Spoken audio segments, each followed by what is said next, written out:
अस्सलाम वालेकुम नाज़रीन, मैं हूं शेख रहमत अली, आप देख रहे हैं क्राइम टुडे न्यूज़। नाज़रीन, खबरस्तान माफिया, इसके खिलाफ क्यों वक्फ बोर्ड खामोश है? क्यों वक्फ बोर्ड अभी तक कार्रवाई नहीं कर रहा है?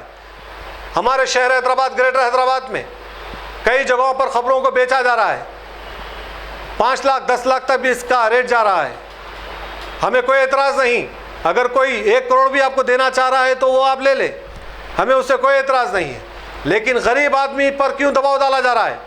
गरीब आदमी पर क्यों प्रेशर डाला जा रहा है? गरीब आदमी को क्यों मजबूर किया जा रहा है रुपये देने पर? खबरों के ताल्लुक से फ़ौरन इस पर वक्फ बोर्ड को कार्रवाई करने की ज़रूरत है। आज हर कोई ये चाह रहा है कि वह खबरस्तान का कमेटी का मेंबर बन जाए, दरगाहों के कमेटी का मेंबर बन जाए, मसाजिद के कमेटी का मेंबर बन जाए। अच्छे खासे काम करने वाले लोग इसमें शामिल हो रहे हैं। और हमें ताजुब हुआ कि जो आदमी महीना 30,000 40,000 50,000 कमाता है, वो अचानक वो सारे काम छोड़ करके खबरस्तानों में, खबरस्तान के कमेटी में शामिल हो रहा है, दरगाहों की कमेटी में शामिल हो रहा है, मस्जिद की कमेटी में शामिल हो रहा है। तो इस पर हम पूछताछ किए तो पता चला जहाँ पर 50,000 दिन रात सुबह से शाम तक मेहनत करके कमा रहा था, यहाँ पर सिर्फ कमेटी का मेंबर बनने पर वो रुपये आ जाते हैं। इस तरह का धंधा चल रहा है, इस तरह का माफिया चल रहा है। कई नौजवान बेरोजगार कमेटियों में शामिल हो रहे हैं, अपने अच्छे खासे धंधे कारोबार को छोड़ करके चंदे के नाम पर माफिया चलाया जा रहा है, मस्जिद की कमेटी के नाम पर माफिया चलाया जा रहा है। हर मोहल्ले में जहाँ पर भी मस्जिद है, वो मोहल्ले के लोगों की जिम्मेदारी है कि हिसाब ले वहाँ की कमेटी से।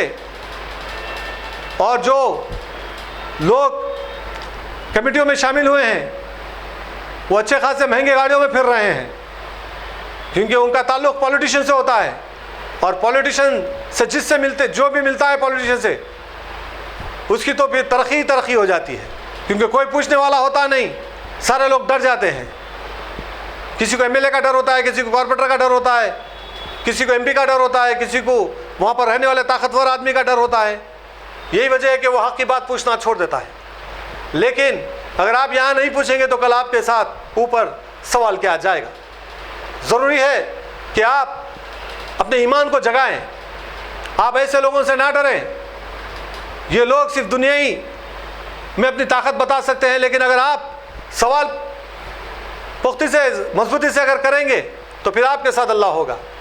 और ऐसे लोग की कोई औकात नहीं होगी आपको डराने की और धमकाने की। ज़रूरी है, आपकी हमारी ये जिम्मेदारी है खबरस्तानों का, दरगाहों का, मसाजिदों का तहफ़्फ़ुज़ करना, सवाल करना, तभी जाकर ये माफिया कुछ हद तक थमेगा। वरना याद रखिए, आने वाले टाइम में और भयानक ये हालत होंगे। और ज़रूरी है कि आपकी हमारी ये जिम्मेदारी है कि इस चीज़ के लिए हम तैयार हो जाएं।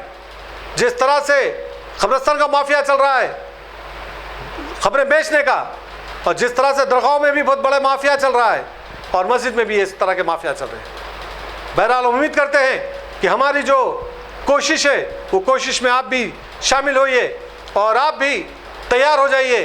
अपने अपने मसाजिदों के सदरों से, अपने मसाजिदों के कमेटी के मेंबरों से सवाल करना कि यार चंदा कितना हुआ, कहाँ से क्या कितना रुपया आया और आपने लगाया कितना। हद तो ये हो गई कि ये रुपया खर्च के तौर पे भी दिया जा रहा है। कई मसाजिदों में मसाजिद के जो पैसे रहते हैं, रखे हुए पैसे रहते हैं, चंदे के जो पैसे रहते हैं, वो पैसों का इस्तेमाल किया जा रहा है मकानात खरीदने में, वो पैसों का इस्तेमाल किया जा रहा है गाड़ियाँ खरीदने में, वो पैसों का इस्तेमाल किया जा रहा है किसी को खर्च देने में। हत्ता तो कई जगहों पर मिट्टी भी दी जा रही है। इससे बड़ी अफसोस की बात क्या होगी? ज़रा आप दरियाफ्त करें तो पता चलेगा कि क्या हालात चल रहे हैं। बहरहाल उम्मीद करते हैं कि ऐसे लोगों पर नज़र रखें जो मस्जिद के पैसों को इस तरह से इस्तेमाल कर रहे हैं और अपना घर चला रहे हैं, और इस तरह से अपने कारोबार छोड़ करके मस्जिद के कमेटी के मेंबर बन रहे हैं। इबादत के लिए नहीं, अल्लाह को राज़ी करने के लिए नहीं, अपनी मफाद के लिए और अपने आप को सुकून में रखने के लिए और अपने घरदार को चलाने के लिए यह काम किया जा रहा है। अल्लाह को राज़ी करने का अगर खौफ होता तो वो मस्जिद में आते, लेकिन ये सारी चीज़ों से दूर हो जाते। क्योंकि अगर अल्लाह का खौफ होता, अल्लाह को राज़ी करने वाला काम होता, तो फिर ऐसे कोई भी काम में इन्वॉल्व नहीं होते, क्योंकि ये बड़ी जिम्मेदारी का काम है। लेकिन अफसोस की बात यह है कि जो हमारी पहली मंजिल है, जहाँ पर हमको सवाल, पहला मरहला है जहाँ पे हमको सवाल का जवाब देना है, वहीं पर से सौदा किया जा रहा है, वहीं पर से जो है काम को अंजाम दिया जा रहा है। तो अब अंदाज़ा लगा सकते हैं क्या क्या नहीं कर सकते हमारे लोग।